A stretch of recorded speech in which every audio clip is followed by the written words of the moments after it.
Dwight Howard, he'll be inducted into the Basketball Hall of Fame coming up in September. Former NBA champ, three-time Defensive Player of the Year, five-time All-NBA first team.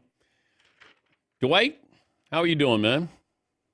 I am blessed, man. I'm so happy and thankful to be back on your show again. We haven't did a show in a while. I think the last time I did your show, I was actually in Orlando. I was driving in my car. He was like, "Hey, you turn down the music a little bit so we can hear you." Uh, what was your reaction when you got the call for the Hall of Fame? Man, I cried so hard.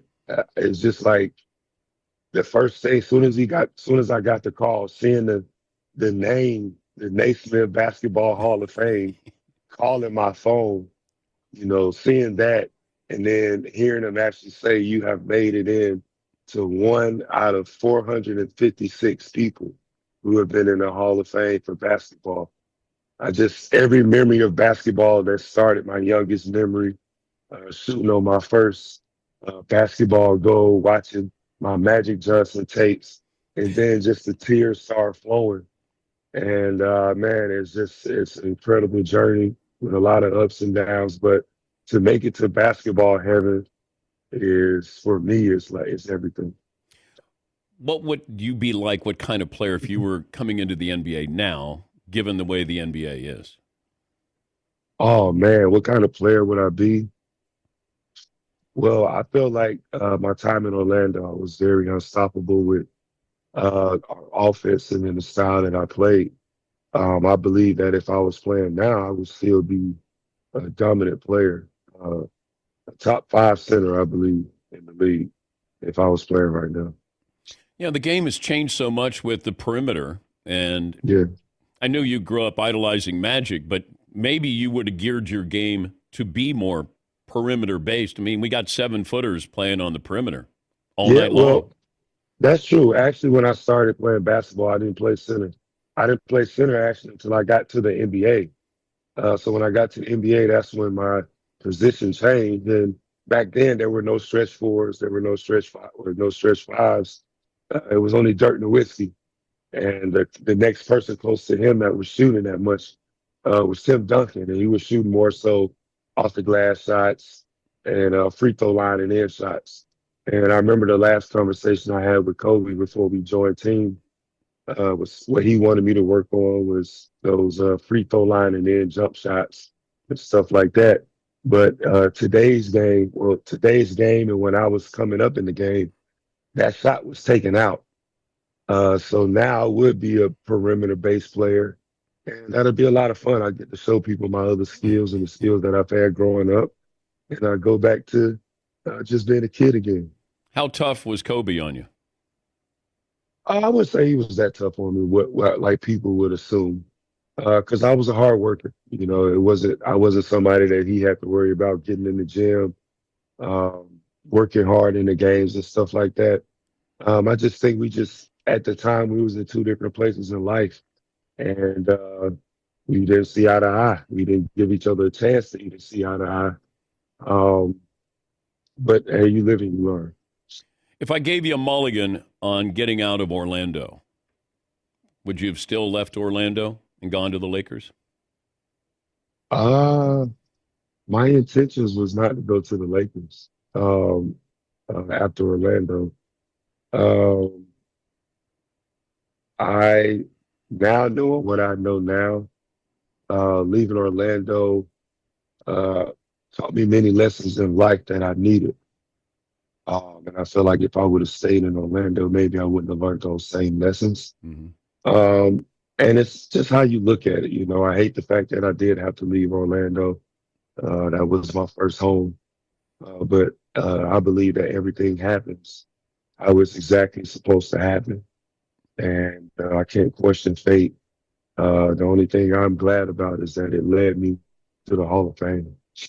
Most physical player you ever played against was who? Most physical player, Pekovic from Minnesota. He probably was the strongest player that I could say I played against. Really? Okay. The most out, more than anybody else I played against. What was your welcome to the NBA moment? Welcome to the NBA moment. Ooh, Kobe Bryant dunking on me.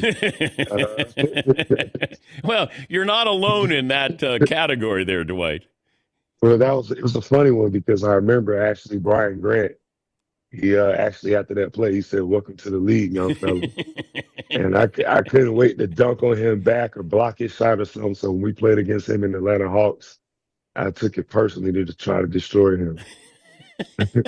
Did Kobe say anything to you when he dunked on you? No, he said in the interview that he baptized me and he woke me up. In actuality, he did. That dunk was so embarrassing. I was like, I gotta block everybody's dunk. I'm putting everybody to the ground, and I'm gonna go get me a defensive player of the year. So it did wake me up. He baptized me. He had 41 in that game. Jesus Christ.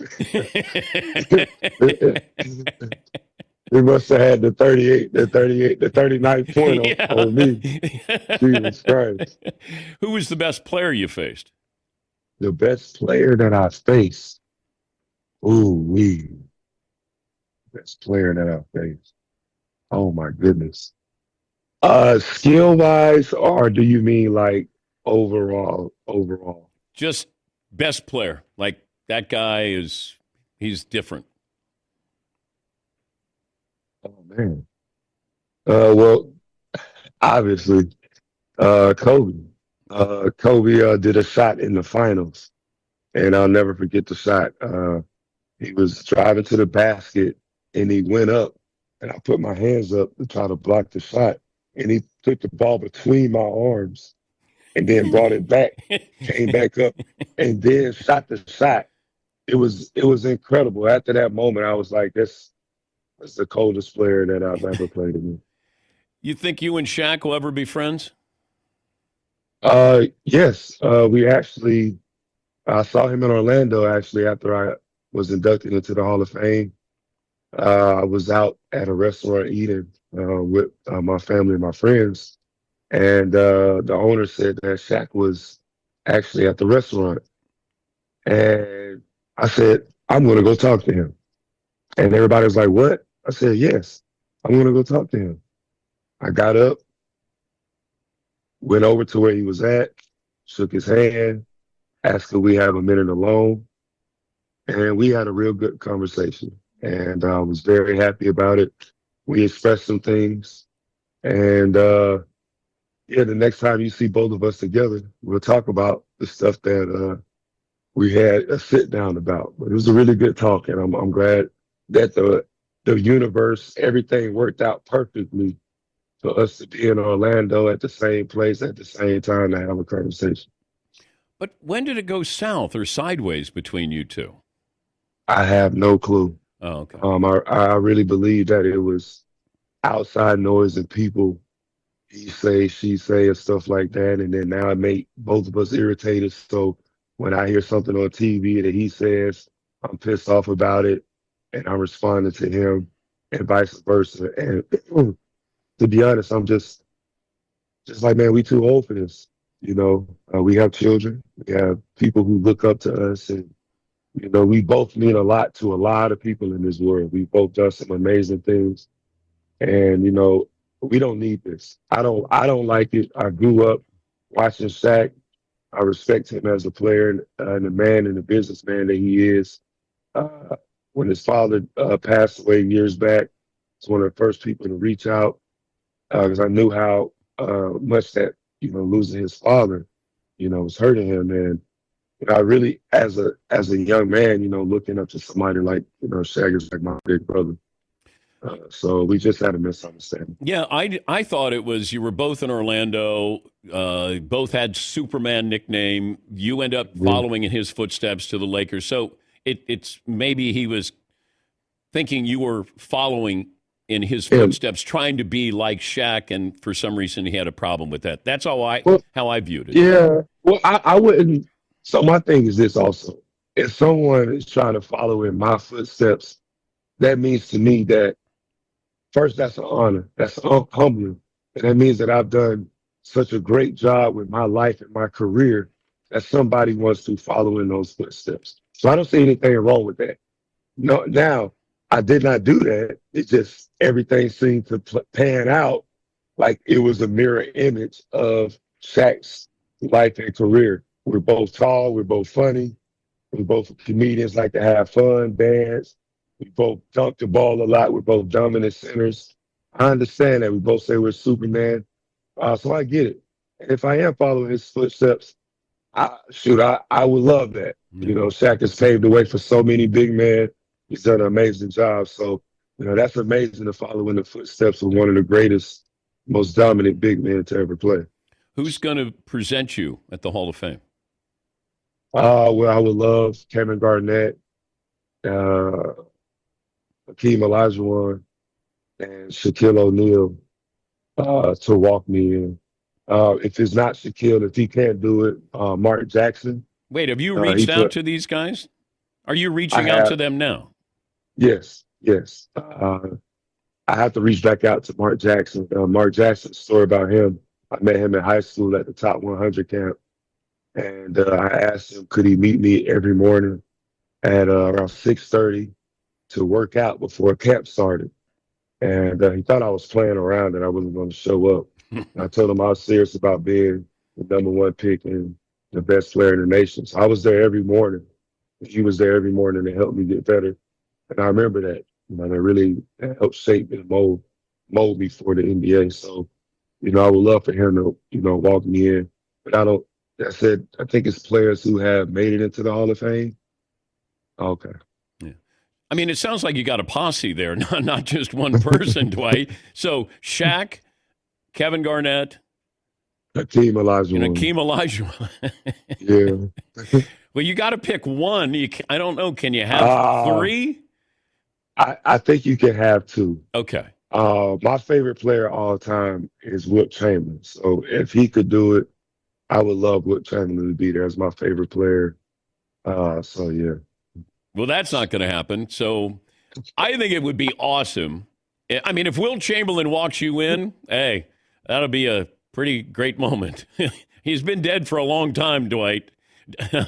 I think Shaq walking you in would be awesome. That would be pretty special to see you two walk in together. Hopefully you get that. Yeah. It would. It would be very special, not only because of all the noise and that over all the years, people would love that. But one thing we both said is people would love to see us fight. And we're not fighting. We don't need to fight. But the moment that people would really love to see is, I think, that moment right there. It just shows that we have matured in a lot of different ways. We're able to squash whatever beef people will say we're having. And, he's inducted me into that level, that space that he's always pushed me at every single time he's been on, the shows at TNT and stuff like that.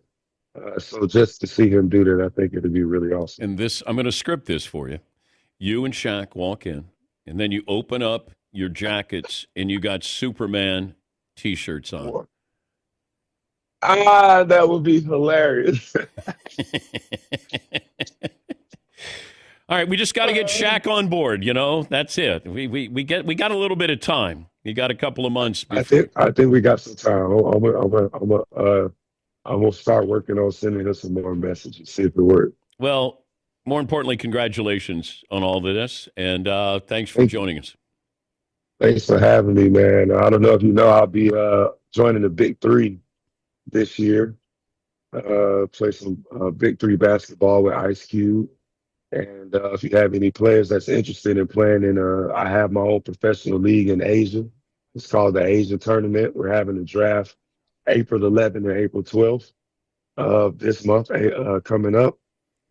We have 12 teams in our league. We want to expand it and give more guys in America and the States opportunities to play international ball.